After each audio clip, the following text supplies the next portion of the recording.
I didn't do this horrible act to my sister. आज का हमारा ये केस एक परफेक्ट एग्जाम्पल है फॉरेंसिक साइंस की ब्रिलियंस का। यकीन मानिएगा, इस केस की डिटेल्स जानने के बाद आपकी भी फॉरेंसिक साइंस के लिए रिस्पेक्ट बढ़ जाएगी। So let's dive into our today's case of Mowano Pupaja. 30 जुलाई 1999 की सुबह अमेरिका के विस्कॉन्सिन रिवर के पास कई सारे डार्क कलर्ड प्लास्टिक बैग्स में से किसी इंसान की बॉडी के अलग अलग पार्ट्स मिलते हैं। लोग घबराकर तुरंत इस बारे में पुलिस को इन्फॉर्म करते हैं।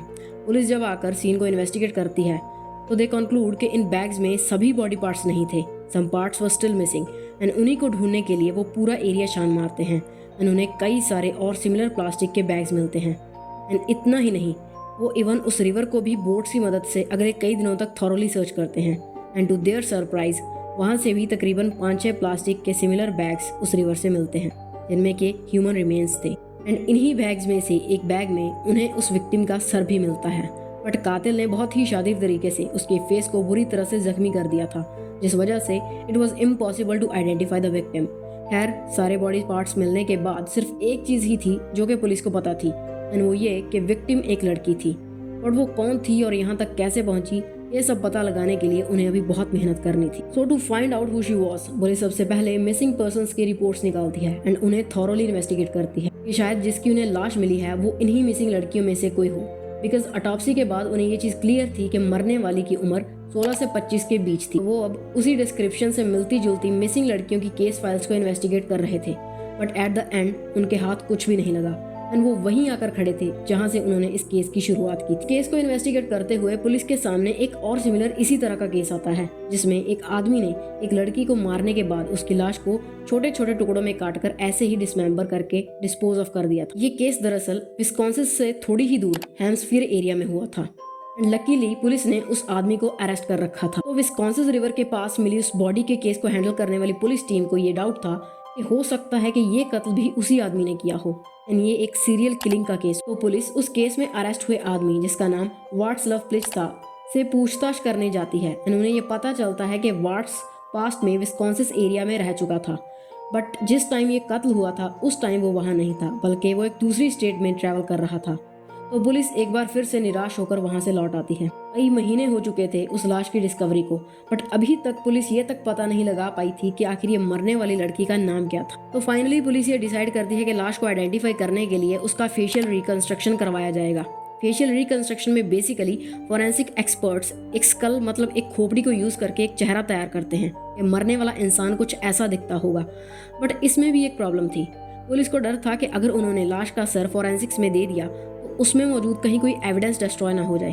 तो फाइनली इसका भी एक सॉल्यूशन निकाला जाता है कि पहले फॉरेंसिक एक्सपर्ट्स उस सर को अच्छे से मेजर करके उसे अच्छे से एग्जामिन करके एक नकली सेम वैसे ही मेजरमेंट का स्कल बनाएंगे एंड देन उस पर वो फेशियल रिकंस्ट्रक्शन करेंगे। एंड ऐसा ही किया जाता है। जब फॉरेंसिक एक्सपर्ट्स उस स्कल को एग्जामिन कर रहे थे, उसे स्टडी कर रहे थे कि आखिर उसका साइज क्या है एंड ऑल दोज थिंग्स, तो ये चीज़ रियलाइज करते हैं कि इस स्कल का स्ट्रक्चर काफ़ी हद तक अफ्रीकन लोगों के स्कल के स्ट्रक्चर से मिलता जुलता है। तो उन्हें ये लगता है कि हो ना हो ये मरने वाली लड़की जरूर एक अफ्रीकन ब्लैक वुमन होगी। खैर, इसके बाद वो एक नकली स्कल तैयार कर लेते हैं एंड उस पर फेशियल रिकंस्ट्रक्शन परफॉर्म करते हैं। एंड फेशियल रिकंस्ट्रक्शन कुछ इस तरीके से किया जाता है एंड इसका एंड रिजल्ट कुछ ऐसा निकलता है।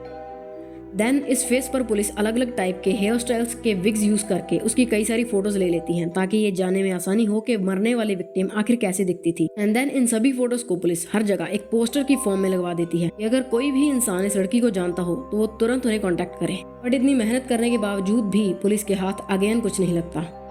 2 महीने बीत जाते हैं बट पुलिस को अभी तक भी एक सिंगल पर्सन ने कॉन्टेक्ट नहीं किया था जो कि उस लड़की को जानता हो। But finally miracle happens. नवंबर में अचानक पुलिस को एक औरत कांटेक्ट करती है और वो ये बताती है कि जिस लड़की के उन्होंने पोस्टर्स लगवाए हैं उसे वो जानती है। वो बताती है कि उस पोस्टर में सेकंड फोटो में दिखाई गई लड़की की शक्ल काफी हद तक उसके एक्स हस्बैंड की कजन के साथ मिलती है, जिसका नाम मोवानो पुपाजा है, जो कि उसी साल अफ्रीका से यहाँ अमेरिका में आई थी एंड उसकी उम्र भी तकरीबन 25 साल ही थी।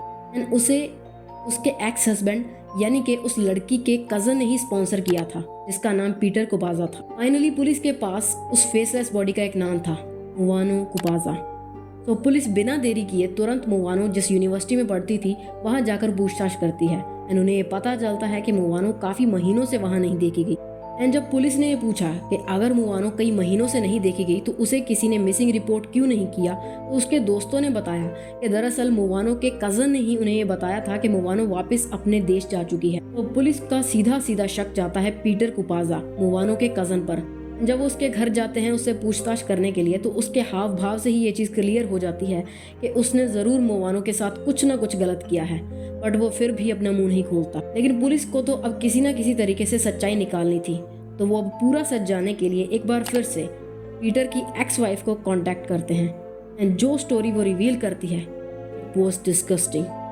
एक्चुअली पीटर एक अनाथ था जिसे मुवानो के मॉम डैड नहीं पाला था। वो लगता तो मुवानो का कज़न ही था, लेकिन उन्हें भाई बहन की तरह पाला गया था। वो एक ही घर में पले बड़े थे। मुवानो के मॉम डैड ने उसे अपने ही बेटे की तरह पाला था। तो जब पीटर ने मुवानो को अमेरिका बुलाया तो उसकी वाइफ ने भी उसका अच्छे से ख्याल रखा, बट सून उसे ये पता चला कि उसका पति उसकी पीठ पीछे मुवानो को सेक्सुअली हरास कर रहा था, एंड जिस कारण मुवानो को एक बार अबॉर्शन भी करवाना पड़ा था। ये सच्चाई जानने के बाद उसने मुवानो को बहुत समझाया कि वो ये सब क्यों सह रही है, उसे पीटर के खिलाफ एक कंप्लेंट फाइल करनी चाहिए, बट अपने पेरेंट्स की इज्जत एंड अपने समाज के डर की वजह से वो ये सब सह रही थी चुपचाप। लेकिन पीटर की वाइफ ये सब नहीं सह सकती थी, इसीलिए वो उसी दिन उसका घर छोड़ देती है एंड डिवोर्स के लिए फाइल कर देती है। पुलिस भी ये सच्चाई जानकर शॉक थी। खैर, फर्दर इन्वेस्टिगेशन के बाद पुलिस एक रिपोर्ट कोर्ट में दायर करती है जिसमें वो इस केस की पूरी स्टोरी बताते हैं। ये सब हो जाने के बाद जब पीटर का डाइवोर्स हो गया तो वो काफ़ी फ्रस्ट्रेट हो चुका था, एंड उसके पास डाइवोर्स के बाद इतना पैसा भी नहीं बचा था कि वो अपने साथ साथ मुवानो को भी पाले, एंड कहीं ना कहीं उसका मन भी भर चुका था मुवानो से। एंड इसीलिए इन सब के चलते एक दिन तंग आकर उसने मुवानो का अपने ही घर में कत्ल कर दिया, एंड उसके बाद उसकी बॉडी को बाथरूम में ले जाकर उसे छोटे छोटे टुकड़ों में काटा, एंड देन उसे प्लास्टिक बैग्स में भरकर वहाँ रिवर के पास फेंक दिया। बट पीटर ये सब मानने को बिल्कुल भी तैयार नहीं था। He was firmly saying that he didn't kill his sister, but eventually court ने एविडेंसेस को देखते हुए उसे गिल्टी माना एंड उसे मुवानो का कत्ल करने के लिए लाइफ टाइम इम्प्रिजनमेंट की सजा सुनाई। So this was our today's case which was very disgusting, and but जिस तरह से फॉरेंसिक्स ने अपना काम किया दैट वाज ब्रिलियंट। उन्होंने एक फेसलेस बॉडी को एट द एंड जस्टिस दिलवाने में बहुत बड़ा रोल प्ले किया। And this was our today's case, and please don't forget to drop a like, and you can also subscribe for more such content, and फिर मिलेंगे।